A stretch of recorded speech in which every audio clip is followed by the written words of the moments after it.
J'aimerais, comme nous sommes pratiquement à la fin, nous tendons en tout cas vers la fin de l'année, développer ces derniers termes ou titres avec nous, le royaume des dieux, une priorité. Une priorité. En tout cas, pendant ces quelques dimanches qui nous restent, dans ce mois de novembre, donc nous parlerons de ces thèmes, le royaume des dieux, une priorité. Une priorité, c'est ce qui vient avant tout. Avant tout. La priorité, le royaume. Je nous propose les textes de Matthieu 6, 24 à 34. Nul ne peut servir deux maîtres, car ou il haïra l'un et aimera l'autre, ou il s'attachera à l'un et méprisera l'autre. Vous ne pouvez servir Dieu et Mammon. C'est pourquoi je vous dis, ne vous inquiétez pas pour votre vie, de ce que vous mangerez, ni pour votre corps, de quoi vous serez vêtus. La vie n'est-elle pas plus que la nourriture, et le corps plus que les vêtements? Regardez les oiseaux du ciel, ils ne sèment ni ne moissonnent, et ils n'amassent rien dans des greniers, et votre Père céleste les nourrit. Ne valez-vous pas beaucoup plus qu'eux? Qui de vous, par ses inquiétudes, peut ajouter une coudée à la durée de sa vie?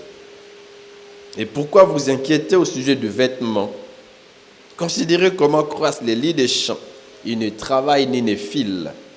Cependant, je vous dis que Salomon même, dans toute sa gloire, n'a pas été vêtu comme l'un d'eux. Si Dieu revêt ainsi l'herbe des champs qui existe aujourd'hui et qui demain sera jetée au four, ne vous vêtira-t-il pas à plus forte raison, gens de peu de foi? Ne vous inquiétez donc point et ne dites pas, que mangerons-nous? Que boirons-nous? De quoi serons-nous vêtus? Car toutes ces choses, ce sont des païens qui le recherchent. Votre Père céleste sait que vous en avez besoin. Cherchez premièrement le royaume et la justice de Dieu, et toutes ces choses vous seront données par-dessus. Ne vous inquiétez donc pas du lendemain, car le lendemain aura soin de lui-même. À chaque jour suffit sa peine. Que veut dire le royaume une priorité? En tout cas, dans les jours qui viennent, j'expliquerai cela. Mais aujourd'hui, j'aimerais que nous comprenions que la vie que nous avons, nous l'avons reçue de qui? De Dieu, mes frères. Il en est de même de notre corps. C'est Dieu qui nous a fait corps, âme, esprit. Nous avons reçu de lui la vie. Tout ce que nous sommes, nous l'avons reçu de Dieu.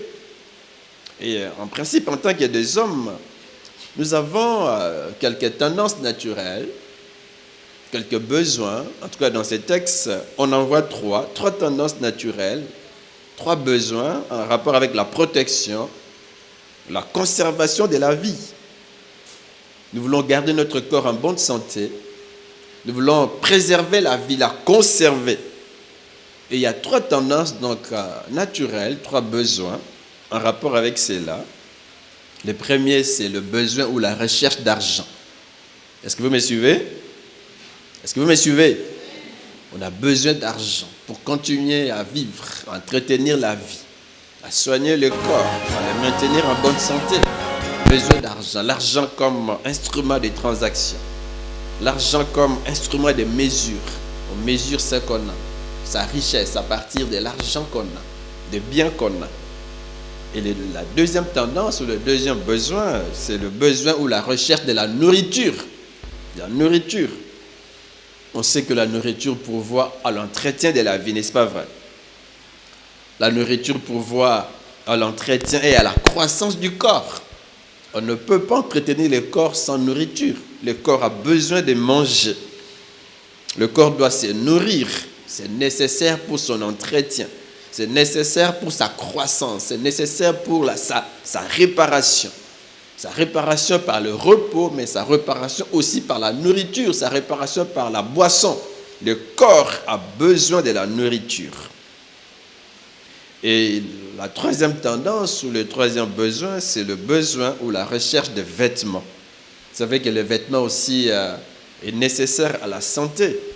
Les vêtements nous protègent des rayons solaires, les vêtements nous protègent du froid, les vêtements nous protègent, les vêtements contribuent à notre santé. Et c'est intéressant, mes frères, que nous réfléchissions dans ce sens.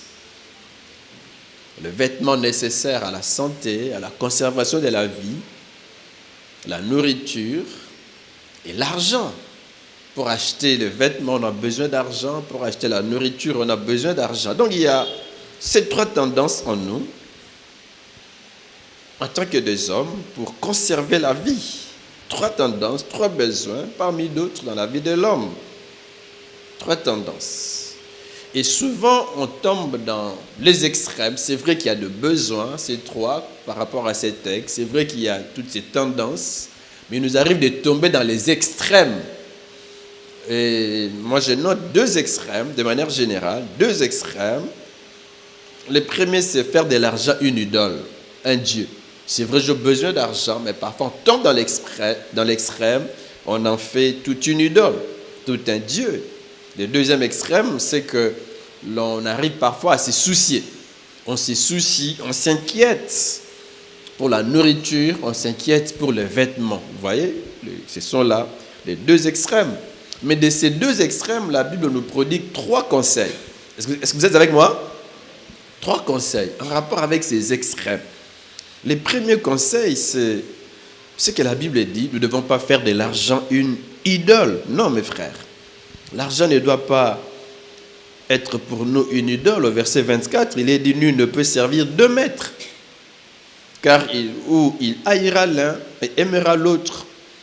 Ou il s'attachera à l'un et méprisera l'autre. Vous ne pouvez servir Dieu et maman. Même dans les textes qui précèdent, on nous fait voir que généralement, il nous arrive de faire de l'argent une idole, un Dieu. Faire de l'argent, sa source de bonheur, sa source de sécurité. On se sent en sécurité parce qu'on a de l'argent. On se sent en plein de bonheur parce qu'on a de l'argent.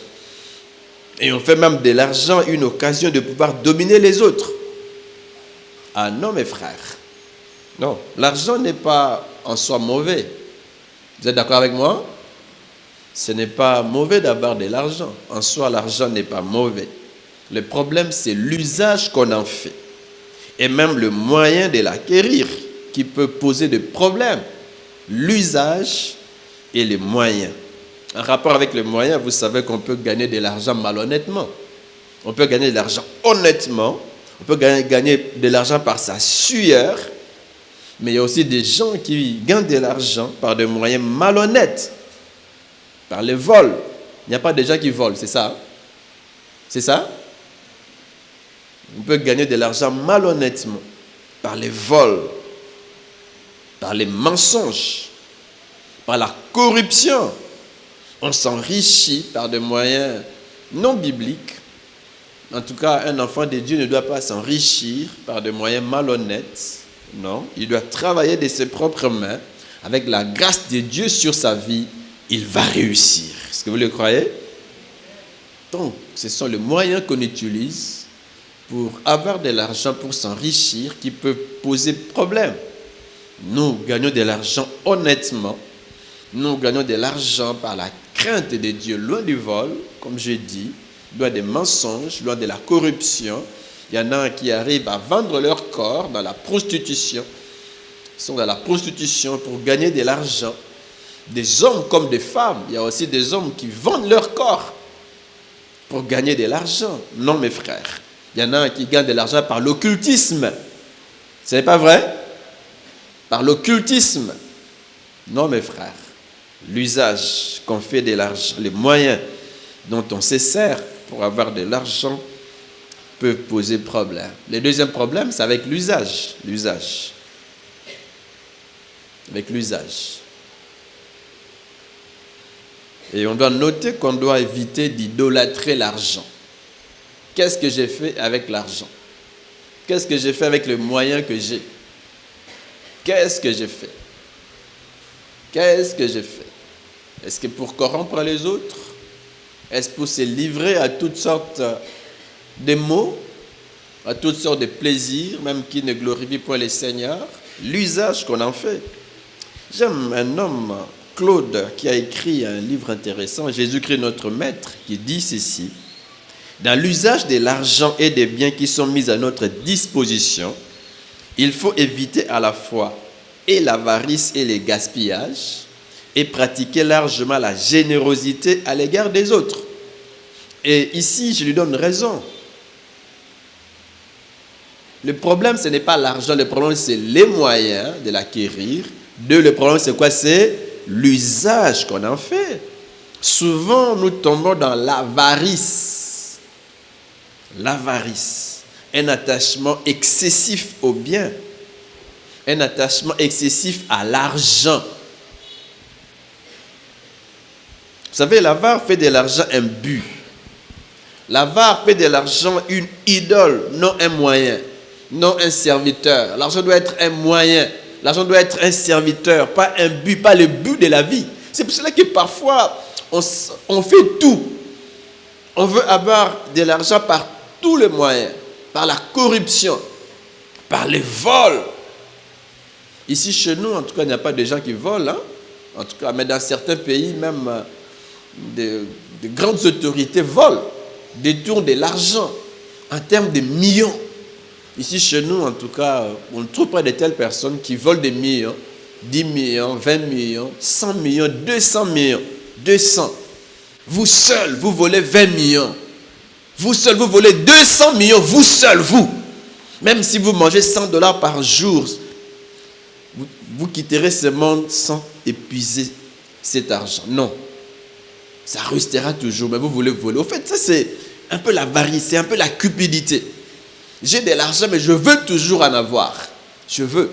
Je me rappelle un peu de cet homme dans la Bible.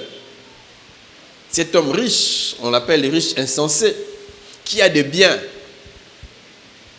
qui a de l'argent, qui a des serviteurs, qui a des champs qui ont bien donné. Dieu l'a béni. Ces champs ont été bénis.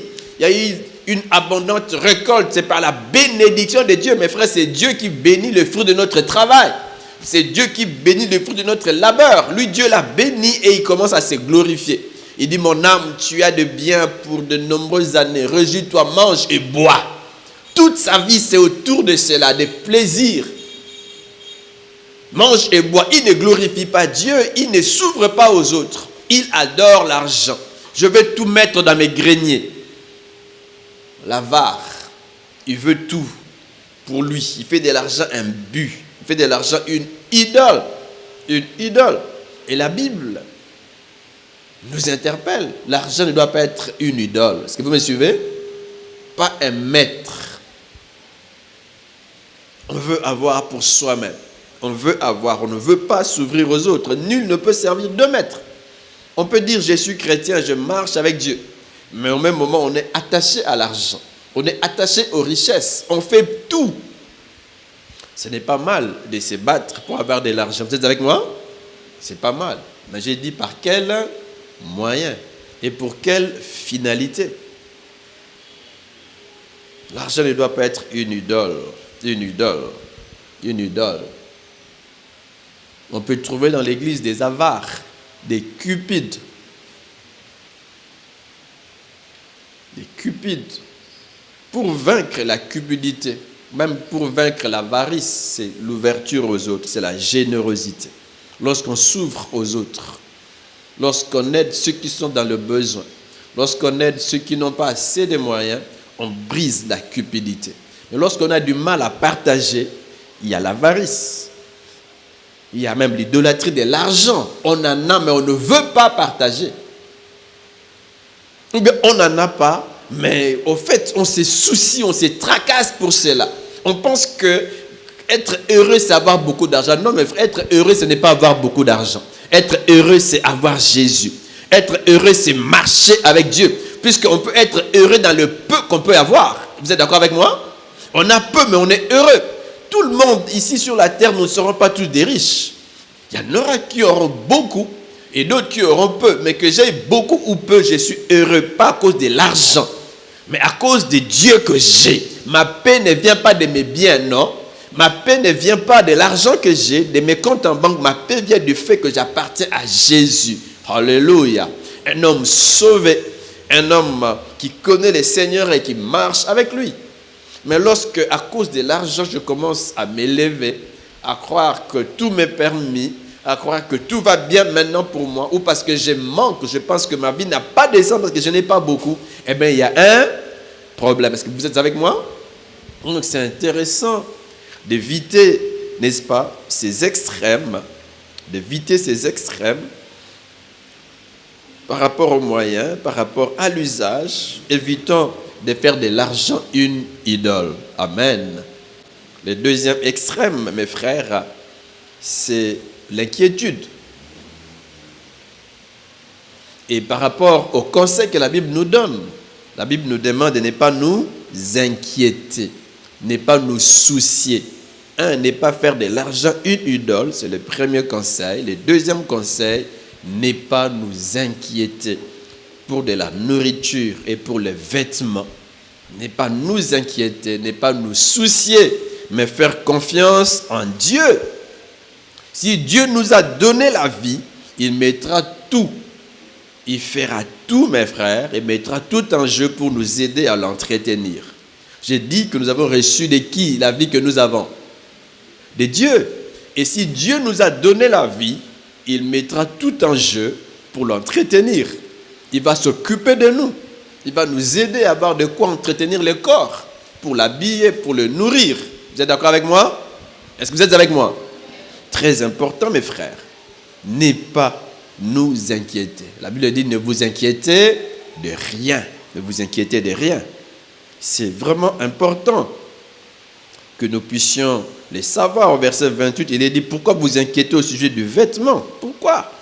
Au verset 25, c'est pourquoi je vous dis, ne vous inquiétez pas pour votre vie, de ce que vous mangerez, ni pour votre corps de quoi vous serez vêtus. Donc, j'ai dit que souvent, notamment dans l'extrême, nous soucier du vêtement et de la nourriture. Mais les conseils que nous recevons de la Bible, c'est que nous ne devons pas nous inquiéter. Non, mes frères, s'inquiéter, c'est quoi?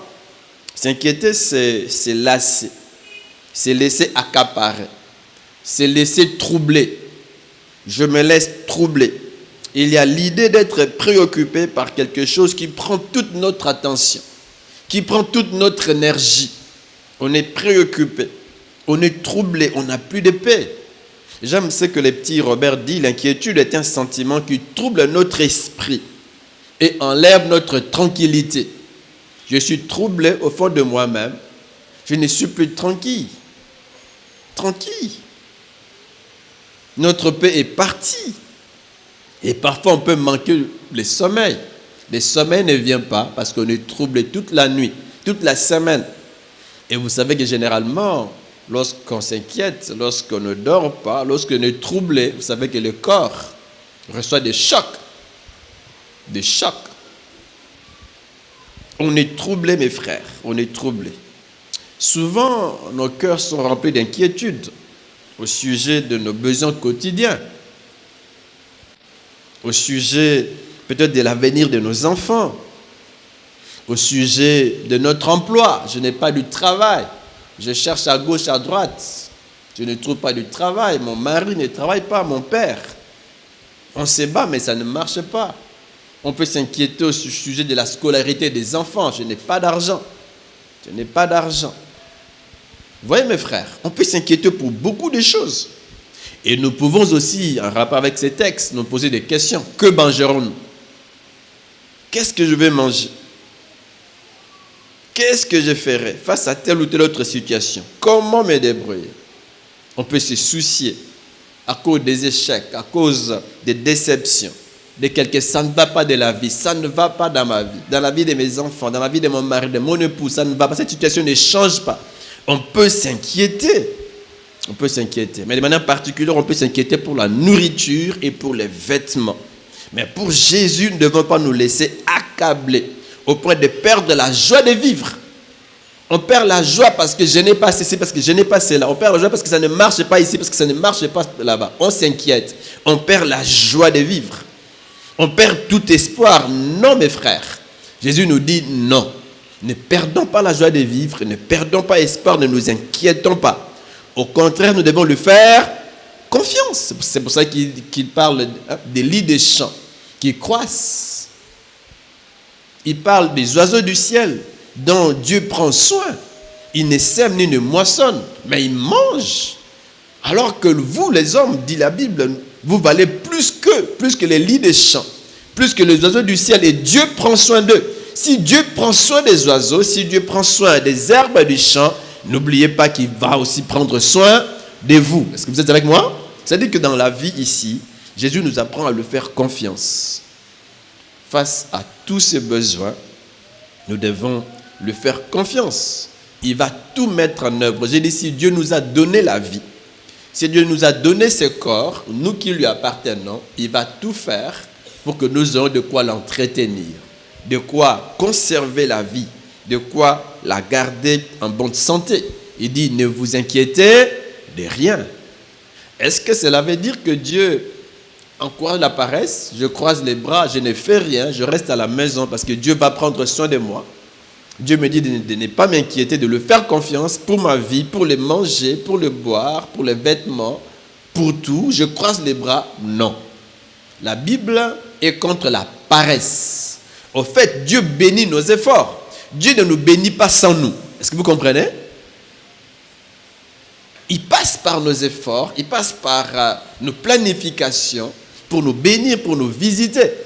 Ne pas s'inquiéter et faire confiance en Dieu ne signifie pas qu'on doit croiser les bras, qu'on ne doit plus travailler, qu'on ne doit plus planifier pour notre vie. Non. Qu'on ne doit plus épargner. Il faut épargner. Il y a des gens qui ne savent pas épargner. Il a de l'argent, il dépense tout directement. Il a de l'argent, mais il ne sait pas joindre les deux bouts du mois. Il en a assez. Mais tout part des dépenses inutiles, tout part par les gaspillages. Non, mes frères. Ici, Jésus n'interdit pas l'épargne. Il n'interdit pas la provision. Il n'interdit pas le travail. Mais il nous encourage à ne pas nous inquiéter, mais à lui faire confiance pour chaque domaine de nos vies. Où il y a un problème, où il y a un manque, où il y a un besoin. Il veut que nous lui fassions confiance. Naturellement, c'est difficile puisque j'ai dit que nous tombons souvent dans les extrêmes, dans les soucis. Mais lui nous encourage et nous conseille à ne pas nous soucier. Pourquoi? Parce que lui prend soin de nous. Amen. Il prend soin de nous. Il dit, ne vous inquiétez de rien. On peut se dire, pourquoi ne pas s'inquiéter? C'est un ordre. C'est un ordre. Il dit, ne vous inquiétez de rien. C'est un ordre. Dieu te dit, mon enfant, ne t'inquiète de rien. Ne t'inquiète pas de ton mariage. Mais fais-moi confiance. Le mari, cet homme, cette femme ne vient pas. Je ne la vois pas. Cet homme ne vient pas. Je m'inquiète. Dieu te dit, ne t'inquiète de rien. Amen. Ne t'inquiète de rien. Cet enfant ne vient pas. Dieu te dit, ne t'inquiète de rien, mais fais-lui confiance. Il viendra. Il viendra. Il viendra. Parfois, à cause des inquiétudes, on arrive même à quitter l'église. On arrive à se corrompre. Je veux consulter tel féticheur. Je veux consulter telle maman. Je veux consulter tel homme. Il semble que lorsqu'il te lave, lorsqu'il te oindule, ta vie change. Si tu pars là-bas pour qu'on te lave, pour qu'on puisse t'oindre d'huile, eh bien, la malédiction va s'attacher à ta vie. Dieu bénit. La vraie huile, le vrai lavage, la vraie onction vient de Dieu. Amen. Hein? Yope? Nganza mesia sokolangai. Naza mutabu tututi. Nganza mesia pakolanga mafuta. N'a pas besoin de pakolanga mafuta. Pour na bika. Est-ce que vous comprenez? Toi aussi, Dieu t'a déjà oint. Dieu t'a déjà béni. Dieu t'a déjà lavé. Quelle que soit la vie que tu mènes aujourd'hui, fais confiance en Dieu. Fais ce que tu peux faire. Ne sois pas un paresseux, non. Fais ce que tu peux faire. Et la grâce de Dieu va te bénir et va bénir l'œuvre de tes mains. Il dit, ne vous inquiétez de rien. C'est un ordre, mes frères. C'est un ordre. Pourquoi ne pas s'inquiéter? On ne s'inquiète pas parce que Dieu prend soin de ceux qui lui font confiance. Dieu prend soin de tous ceux qui lui appartiennent. Le texte dit, si Dieu révèle ainsi l'herbe des champs, je l'ai dit, l'herbe des champs, il dit, ne vous vêtira-t-il pas à plus forte raison, gens de peu de foi? Vous voyez, le problème, c'est le problème de foi. C'est vrai que sur le plan pratique, ce n'est pas facile. Je n'ai pas d'argent pour les études, je n'ai pas d'argent pour m'habiller, je n'ai pas ceci, je n'ai pas cela. Tel aspect de ma vie ne marche pas. Naturellement parlant, on s'inquiète. Mais au-delà de tout, n'oublions pas que Dieu prend soin de nous. Nous devons intérioriser cela. Souvent, c'est un problème de foi. Ici, la Bible dit gens de peu de foi. Gens de peu de foi. Que Dieu nous donne de croire en lui. Que Dieu nous donne de le faire confiance. Au verset 32, la Bible dit, votre Père céleste sait que vous en avez besoin. Votre Père céleste sait que vous en avez besoin. Si mes parents sur la terre sont incapables, n'ont pas assez de moyens pour entretenir ma vie, eh bien, au ciel, j'ai un Père. Et mon Père céleste sait que j'en ai besoin. Il sait que vous avez besoin de ceci, besoin de cela, besoin du travail, besoin d'un enfant, besoin d'argent pour les études. Il le sait. Vous êtes conscient de cela? Vous êtes d'accord avec moi? Que notre Père Céleste sait que nous avons besoin de toutes ces choses. Intéressant, intéressant. Votre Père Céleste sait que vous en avez besoin. Vous en avez besoin. La version Parole de vie dit, votre Père qui est dans les cieux, les sait bien. Ah, parfois on a l'impression que personne ne voit, personne ne sait. Mais la Bible dit que Dieu sait. Si le voisin ne sait pas, les calvaires de votre vie, les difficultés que vous rencontrez, tous ces problèmes qui vous traquent, le voisin ne le sait pas, votre ami ne le sait pas, mais Dieu le sait. Dieu le sait. Dieu le sait. Nous pouvons le lui dire et nous pouvons en tout cas lui faire confiance. Nous connaissons bien ce texte de 1 Pierre 5, 7 qui dit « Et déchargez-vous sur lui de tous vos soucis. » Déchargez-vous. J'ai des soucis. Il y a des choses qui dérangent mon cœur. Eh bien, je ne les garde pas pour moi. Les soucis peuvent venir. Des problèmes peuvent venir. Quelques questions, je peux me poser des questions. Mais la Bible dit, je ne les garde pas pour moi. Ah non, je me décharge. Je les lui dis. Nzambe zoa mokumba na yo. Mobali oyo mutopesa kingaye. Nazo comprendre les soute. Nzambe yo mo simba ye. Nzambe zongisa ye na ndako. Hein? C'est pour ça qu'il faut être sûr, surtout dans le domaine du mariage, que cette épouse, c'est Dieu qui me l'a donné. Ses maris, c'est Dieu. Ses enfants, c'est Dieu. C'est nzambe bano yo mutopesa nganga bango. Na tikeli yo bango. Na moni oyo moi mutoko moi passe mais nzambe sunganga. Na tikeli yo ye. Vous êtes avec moi? Déchargez-vous sur lui de tous vos soucis, de toutes ces questions que vous vous posez par rapport à votre vie, par rapport au manger, par rapport aux vêtements, par rapport à l'argent, par rapport au travail, par rapport à tel ou tel autre domaine de la vie. Déchargez-vous sur lui. La version Parole de vie dit, mettez tous vos soucis dans la main de Dieu. Mettez-les où? Dans la main d'un homme? Dans la main de votre voisin? De vos parents? Dans la main de Dieu. Mettez tous vos soucis dans la main de Dieu. Parce qu'il prend soin de vous. Parce qu'il prend soin de vous. Intéressant. Dieu prend soin de moi. Ne tombons pas donc dans cet extrême au point de nous inquiéter. Je dis que les inquiétudes sont liées à notre vie, à notre nature humaine. Mais n'oublions pas les conseils que Dieu nous donne. Ne tombons pas dans cet extrême au point de nous inquiéter pour les vêtements, pour la nourriture, pour tel ou tel autre aspect de notre vie, pour notre santé, pour le travail. Mais remettons tout. Mettons tout entre les mains de Dieu. Mettons tout et faisons-lui confiance pour notre avenir. Pour notre avenir. Et le troisième conseil que Dieu nous donne, le premier, j'ai dit que Dieu, n'est-ce pas, nous encourage, ou disons, nous exhorte à ne pas faire de l'argent une idole. Le deuxième conseil, Dieu, n'est-ce pas, nous encourage à ne pas nous inquiéter. Et le troisième conseil dans ce texte, c'est que Dieu nous encourage à faire, n'est-ce pas, de son royaume une priorité. Il dit évitez de faire de l'argent une idole. Évitez. 2, évitez de vous inquiéter. Et 3, ici c'est positif. Les deux premiers conseils sont dans les sens négatifs. On doit éviter, mais ici, un encouragement à faire du royaume une priorité. Une priorité. Donc notre priorité dans la vie ne doit pas être l'argent. C'est nécessaire, l'argent. avoir l'argent, avoir des biens, avoir beaucoup d'argent, avoir des richesses, c'est bien. Mais notre priorité ne doit pas être l'argent. C'est bien, on doit manger, on doit se vêtir, mais notre priorité ne doit pas être la nourriture ou les vêtements. Mais quoi? Le royaume de Dieu et sa justice. Sa justice. Qu'est-ce que cela veut dire? Nous allons les développer prochainement. Mais retenons ici que quand le royaume est notre priorité, l'argent va venir. Quand le royaume est notre priorité, la nourriture va venir. Les vêtements vont venir. Notre vie, nos corps seront bien entretenus.